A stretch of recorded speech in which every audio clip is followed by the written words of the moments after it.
Assalamualaikum warahmatullahi wabarakatuh. Halo anak-anak, bagaimana kabarnya kalian? Semoga dalam keadaan sehat semua ya, dan masih tetap terus semangat untuk belajar. Nah, pada video kali ini kita akan membahas tentang semangat pendiri negara dalam merumuskan dan menetapkan Pancasila sebagai dasar negara. Nah, materi ini masih masuk dalam bab yang pertama, yaitu perumusan dan penetapan Pancasila sebagai dasar negara. Nah, ini PPKN kelas 7 ya. Sebelum masuk ke materi, kita bahas bareng-bareng nanti. Jangan lupa nih anak-anak, kalian bisa like pada video ini dan subscribe ya, subscribe pada channel YouTube ini. Sebelumnya, Bu Rosi ucapkan terima kasih nih kalian sudah subscribe channel YouTube ini. Kalian juga bisa membagikan video ini ke teman-temannya ya. Oke, langsung saja nih. Yang akan kita bahas dalam video ini, yang pertama adalah nilai-nilai dasar dari Pancasila. Kemudian yang kedua, nilai-nilai positif ideologi Pancasila. Yang ketiga, upaya mempertahankan ideologi Pancasila. Yang keempat, komitmen para pendiri negara dalam perumusan Pancasila sebagai dasar negara. Yang kelima, pelaksanaan Pancasila dalam kehidupan berbangsa dan bernegara. Dan yang keenam, pelaksanaan Pancasila dalam kehidupan sehari-hari. Nah, ini adalah beberapa subbab yang akan kita bahas pada video ini. Langsung saja ya, kita masih tetap terus semangat untuk belajar. Yang pertama adalah tentang nilai-nilai dasar dari Pancasila. Kalian pasti sudah hafal ya Pancasila. Apa yuk Pancasila? Nah, kalian pasti sudah sering menghafalkannya ketika upacara ya. Jadi dari SD sampai sekarang, sehingga pasti Pancasila sudah hafal semua, sudah tahu semua. Nah, anak-anak, nilai-nilai yang terkandung dari Pancasila yang pertama adalah nilai ketuhanan. Apa sih nilai ketuhanan?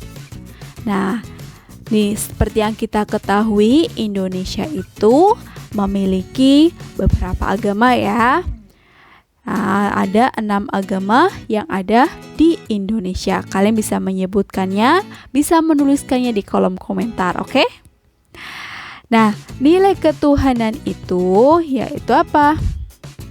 Nah, berupa kepercayaan akan adanya Tuhan yang menciptakan alam semesta dan seisinya. Nah, hal ini dapat kita buktikan dengan cara apa?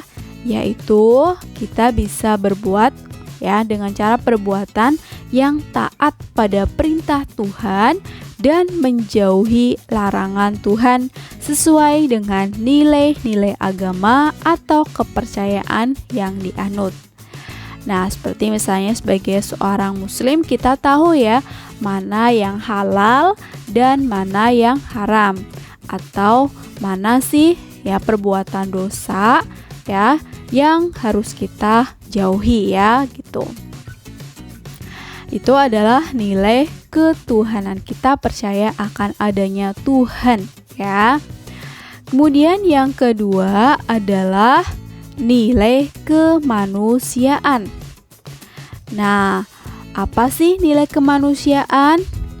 Nah, yaitu kesadaran sikap bahwa semua manusia wajib diperlakukan sesuai harkat dan martabatnya sebagai makhluk Tuhan. Ya, contohnya mengakui persamaan derajat antara sesama manusia. Jadi kita tidak boleh membeda-bedakan ya, mana sih yang kulit hitam maupun yang kulit putih, itu nggak boleh ya. Jadi kita itu sama ya, semuanya diperlakukan secara sama gitu. Nah, seperti di masa pandemi seperti ini ya, semuanya diperlakukan sama ya dalam memperoleh fasilitas kesehatan seperti ya pengobatan dan kemudian vaksin ya. Semua warga Indonesia berhak mendapatkan vaksinisasi. Seperti itu ya. Jadi semuanya itu sama gitu ya. Kita sebagai makhluk Tuhan Yang Maha Esa. Kemudian nilai yang ketiga yaitu nilai persatuan. Apa sih nilai persatuan? Nah, berupa tekad dari seluruh rakyat untuk membina rasa nasionalisme dalam negara kesatuan Republik Indonesia dan menganggap keanekaragaman yang ada sebagai kelebihan untuk menciptakan bangsa yang besar. Nah, Indonesia ini adalah negara yang besar ya. Kenapa? Karena memiliki berbagai macam keanekaragaman. Dari keanekaragaman suku, agama, bahasa, budaya, dan lain sebagainya. Jadi Indonesia itu kaya akan keanekaragaman. Walaupun kita berbeda-beda, tetapi tetap satu juga. Nah, hal ini terlihat dalam semboyan negara kita, yaitu Bhinneka Tunggal Ika. Ya. Nah, ini adalah nilai persatuan. Itu ya. Kemudian yang keempat adalah nilai kerakyatan. Apa sih nilai kerakyatan? Nah, dalam hal ini mengandung arti atau mengandung makna bahwa bentuk sistem pemerintahan kita itu dari rakyat, oleh rakyat, ya. Dan dari rakyat, oleh rakyat, dan untuk rakyat, ya, dengan cara mengutamakan musyawarah untuk mufakat melalui lembaga-lembaga perwakilan yang ada. Nah, lembaga perwakilan itu kita memiliki berbagai macam ya. Di tingkat desa itu ada, tingkat kabupaten, provinsi, sampai dengan pusat, yaitu ada seperti contohnya DPR dan sebagainya. Jadi dalam mengambil keputusan harus mengutamakan ya musyawarah untuk mufakat. Nah, kalian juga bisa menerapkannya nih ya. Contohnya dalam kelas, misalkan dalam pemilihan ketua kelas, kalian bisa memusyawarahkan siapa sih yang akan dijadikan ketua kelas. Atau mungkin program-program kelas ya, kalian bisa memusyawarahkannya bersama-sama untuk mengambil keputusan. Gitu ya, jadi kita bisa mempraktekannya dalam kehidupan sehari-hari. Nah, semuanya juga ya. Nah, ini adalah nilai kerakyatan. Kemudian yang keempat adalah nilai keadilan. Apa sih nilai keadilan?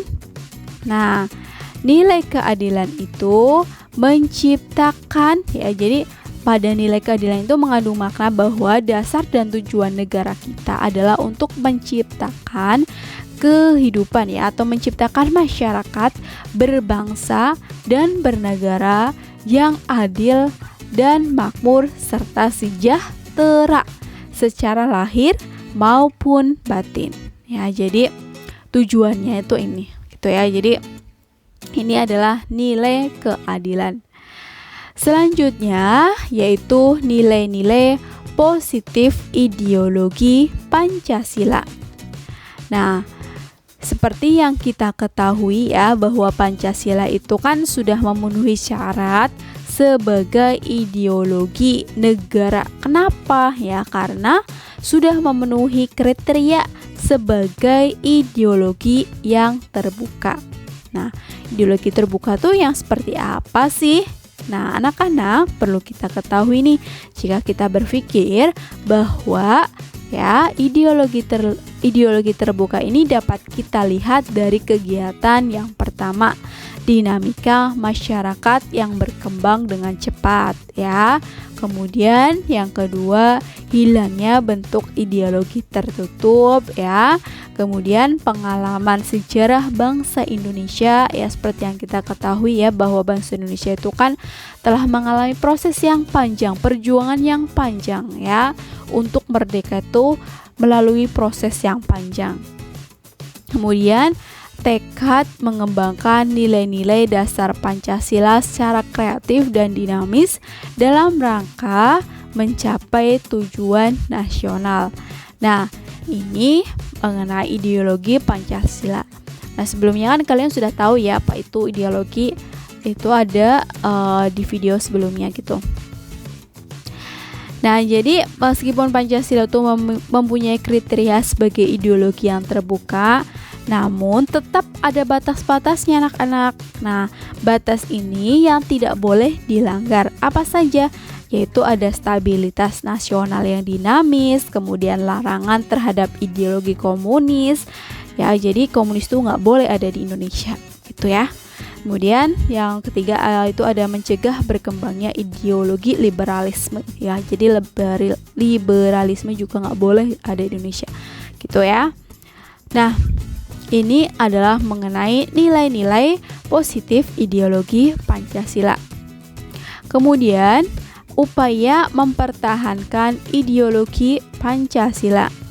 Anak-anak, seperti yang kita ketahui bahwa ideologi Pancasila itu dipertahankan oleh bangsa Indonesia karena mengandung beberapa alasan ya. Alasan yang pertama itu apa? Yaitu ada historis, sosiologis, kemudian ada ancaman ideologi lain. Nah, kalau dari segi historis itu kan seperti yang kita ketahui bahwa Pancasila itu kan sudah ada sejak sebelum proklamasi ya, kemerdekaan bangsa Indonesia dikumandangkan, sehingga nilai-nilai yang ada dalam Pancasila itu sudah tertanam ya dan dilaksanakan oleh bangsa Indonesia sejak zaman nenek moyang terdahulu.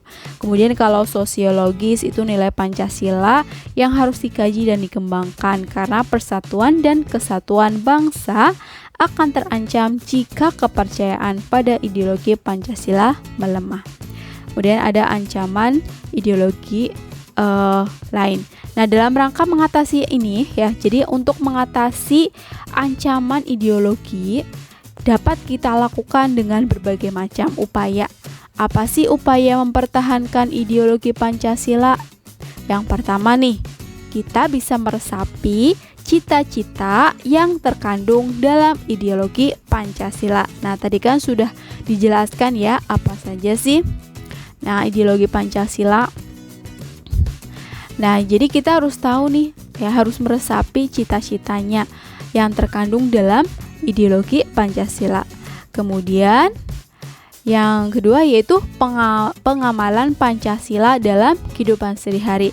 Nah, tadi kan ada nilai-nilai yang terkandung dalam Pancasila ya. Nah, dari 5 nilai itu kalian bisa terapkan dalam kehidupan sehari-hari. Nah, kenapa sih kita harus menerapkannya? Nah, ternyata jika kita berpikir ya, tujuan kita menerapkannya dalam kehidupan sehari-hari ya untuk diri kita sendiri ya, agar kehidupannya itu berjalan dengan makmur gitu ya, sejahtera dan sebagainya. Jadi lebih aman, tentram gitu ya. Kemudian yang ketiga yaitu percaya dan takwa pada Tuhan Yang Maha Esa sesuai dengan agama atau kepercayaan yang dianut ya. Jadi kita itu adalah negara yang mempunyai Tuhan ya. Jadi setiap warga Indonesia itu punya agama gitu ya. Jadi kita percaya akan adanya Tuhan sehingga kita bisa melaksanakan ya kepercayaan kita ya gitu. Nah, kemudian yang keempat itu melaksanakan tri kerukunan umat beragama.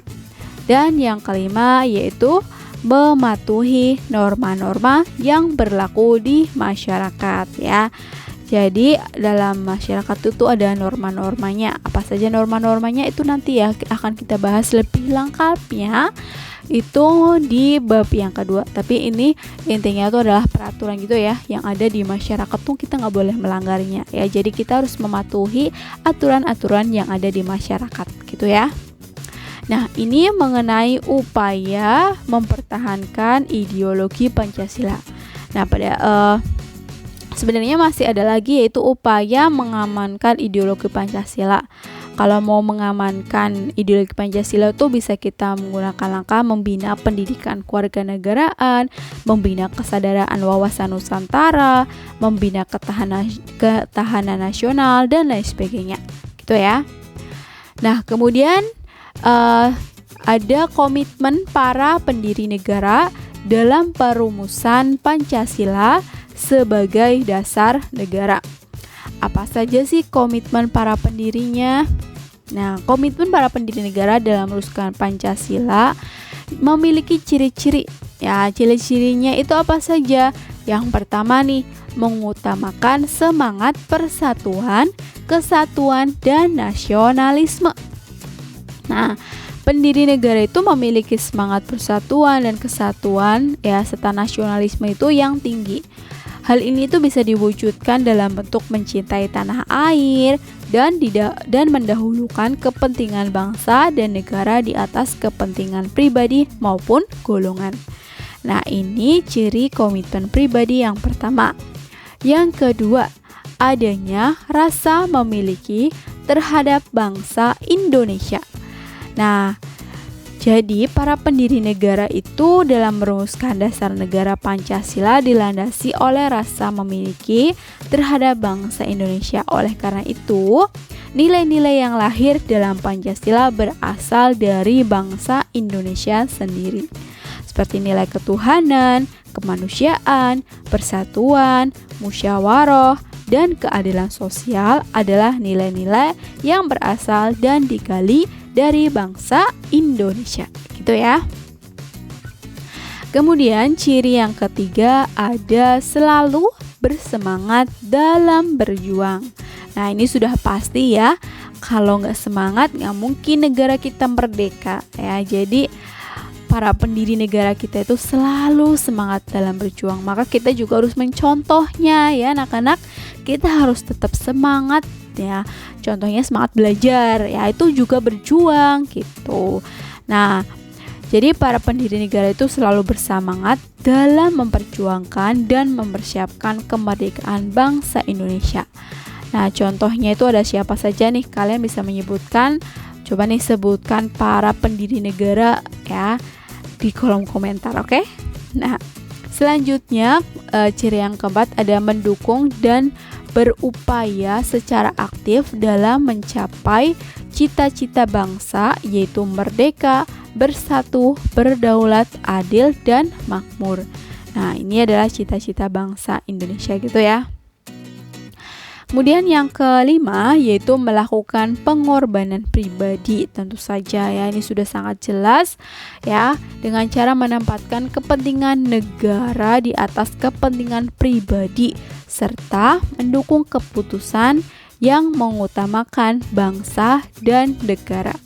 Nah, ini adalah beberapa, sebenarnya masih banyak nih ya, ciri-ciri komitmen pribadi para pendiri negara dalam merumuskan Pancasila.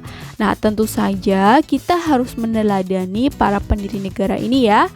Nah, kita harus meneladani, walaupun negara kita sudah merdeka, tapi kita harus tetap berjuang ya untuk kemajuan bangsa Indonesia. Gitu ya. Nah, selanjutnya kita akan membahas tentang pelaksanaan Pancasila dalam kehidupan berbangsa dan bernegara. Nah, apa saja sih? Yang pertama, mencintai dan membina persatuan dan kesatuan bangsa. Kemudian yang kedua, mengakui persamaan derajat, hak ya, dan kewajiban setiap manusia tanpa memandang segala perbedaan yang ada. Kemudian yang ketiga, memihak dan membela negara-negara yang berjuang untuk memperoleh kemerdekaan.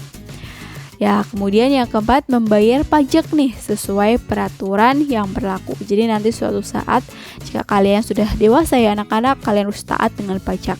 Jika punya motor harus bayar pajak, jika punya rumah harus bayar pajak bangunan. Jika punya tanah berarti harus bayar pajak tanahnya ya. Jika kalian mempunyai gaji juga harus ada pajak gajinya gitu ya. Jadi membayar pajak sesuai peraturan yang berlaku. Ini adalah pelaksanaan Pancasila dalam kehidupan berbangsa dan bernegara. Kemudian ada juga mematuhi peraturan perundang-undangan yang berlaku. Ya, ini adalah beberapa contoh pelaksanaan Pancasila dalam kehidupan berbangsa dan bernegara. Selanjutnya, kita akan membahas tentang pelaksanaan Pancasila dalam kehidupan sehari-hari. Nah, kalau dalam lingkungan keluarga, nah apa saja sih contohnya? Nah, kita bisa ya membantu orang tua ya dan keluarga, menghormati semua anggota keluarga, mematuhi aturan keluarga, dan juga hidup sederhana. Nah, ini adalah contoh pelaksanaan Pancasila dalam lingkungan keluarga, gitu ya. Kemudian, kalau dalam lingkungan sekolah. Nah, kalau dalam lingkungan sekolah, contohnya kalian menghormati teman, ya. Itu adalah pelaksanaan Pancasila ya dalam lingkungan sekolah. Ya, jadi menghormati teman, menghormati guru, mematuhi tata tertib sekolah, belajar dengan baik, membawa nama baik sekolah, dan menjalin kerjasama yang positif. Itu adalah beberapa contoh ya pelaksanaan Pancasila dalam kehidupan sekolah atau dalam lingkungan sekolah.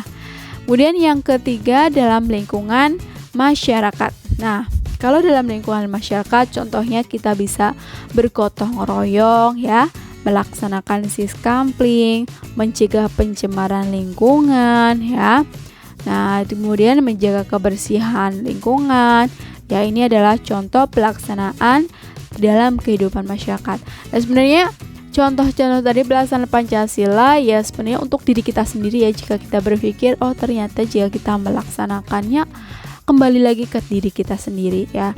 Sebagai contoh yang paling sederhana deh, jika kita mencegah pencemaran lingkungan, maka kan lingkungannya akan menjadi lebih bersih, ya kan, lebih sehat, lebih damai gitu ya. Nah, sehingga kita harus bisa melaksanakan Pancasila dalam kehidupan sehari-hari. Oke, anak-anak, semangat ya. Nah, sekarang kita akan latihan ya. Nah, tapi latihannya itu ada di uji kompetensi 1 yang ada di buku pendamping PPKN kelas 7 halaman 22 sampai 28. Silakan kalian kerjakan soal-soalnya ya. Nah, terima kasih sudah menyaksikan video ini. Jika ada kritik, saran maupun komentar apapun, kalian bisa tuliskan di kolom komentar ya. Saya akhiri dulu. Wassalamualaikum warahmatullahi wabarakatuh.